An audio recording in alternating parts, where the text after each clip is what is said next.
over. Only minutes ago, NBC News declared Senator Patty Murray the apparent winner in the Washington Senate race. She now leads by more than 46,000 votes as the Seattle returns in King County keep trickling in. 82% of the vote in Washington, but NBC News declaring Patty Murray the winner, the apparent winner in the Senate race in Washington.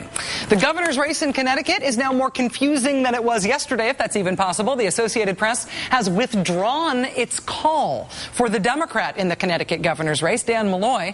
At the moment, Dan Malloy leads the Republican Tom Foley. Malloy is ahead by 6,200 votes with 91% of the vote in. Why is only 91% of the vote in 2 days after voting?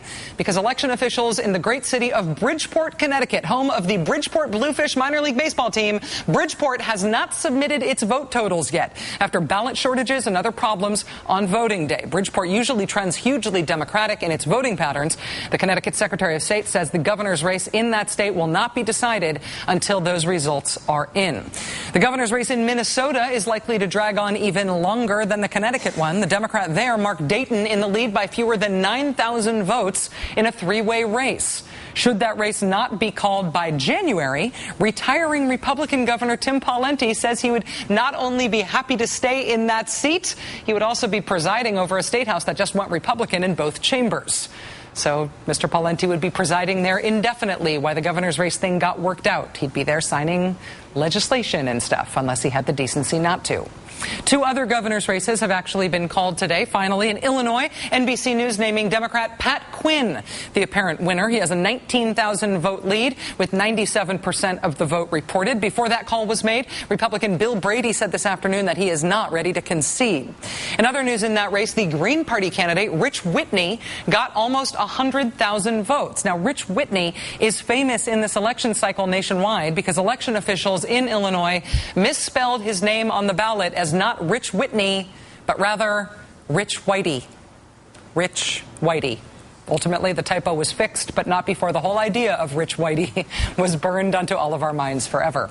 In Oregon, the Democrat John Kitzhaber has been declared the apparent winner in the governor's race there with 95% of the vote reported. Also within the hour, in Arizona's 7th district, the Associated Press, which NBC relies on for House races, the Associated Press is giving the race in Arizona's 7th district to Raul Grijalva. It has national implications because Raul Grijalva is the co-chair of the Progressive Caucus in the House.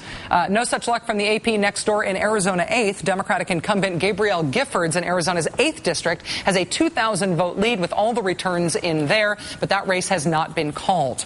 In Virginia's 11th district, the incumbent Democrat Jerry Connolly appears to have a 920 vote lead with 100% of the vote in. Still no call, though, by the Associated Press, which again NBC relies on for calls in House races.